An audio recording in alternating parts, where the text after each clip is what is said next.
to the news on the news this hour. Osimhen declared fit for AFCON semi-final.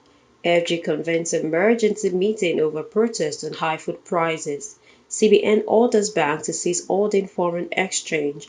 Court remands suspended Unicap professor in Kuje prison.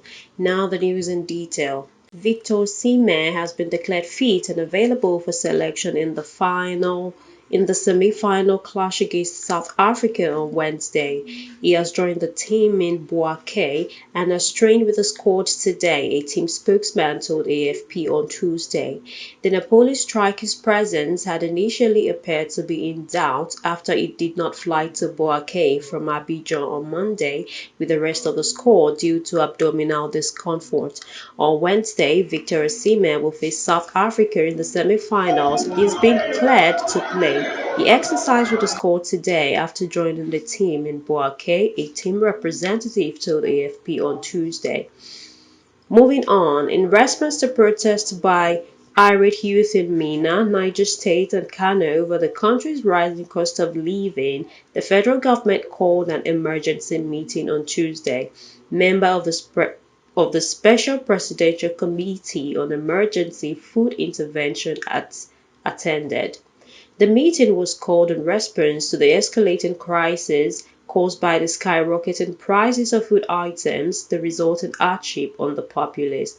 Briefing State House correspondents after the meeting that lasted for about 3 hours, the Minister of Information National Orientation, Mohammed Idris, expressed President Bola Tinubu's worry over the development.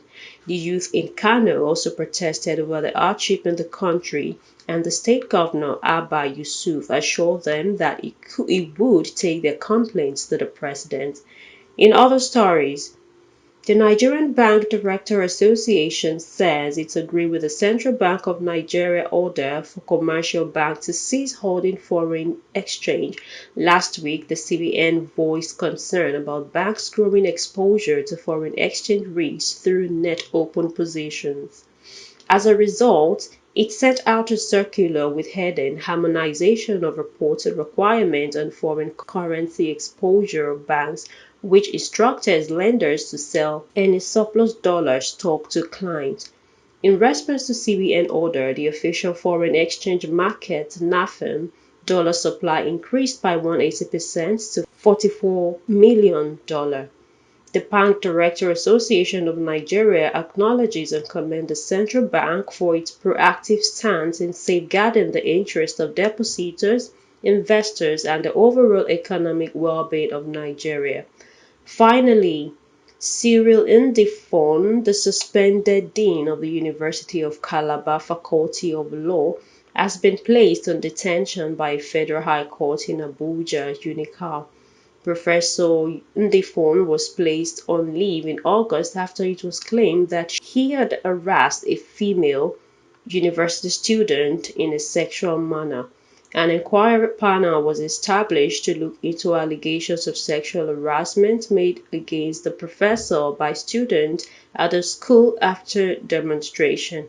The panel concluded that the professor, who was subsequently replaced, had engaged in sexual harassment and misuse of his position. Okon Effort Undin's counsel moved a bail application dated January 2 and filed on January 3rd, praying the court to grant his client bail on health grounds. The judge ordered Indefon to be remanded in Kuje Correctional Center until January 10, when the bail application will be heard. At the court session on Monday, Indefon pleaded not guilty to 4-count charge brought against him. And that's the Flip TV Morning News. I am Angela Obolara. Thanks for staying with us.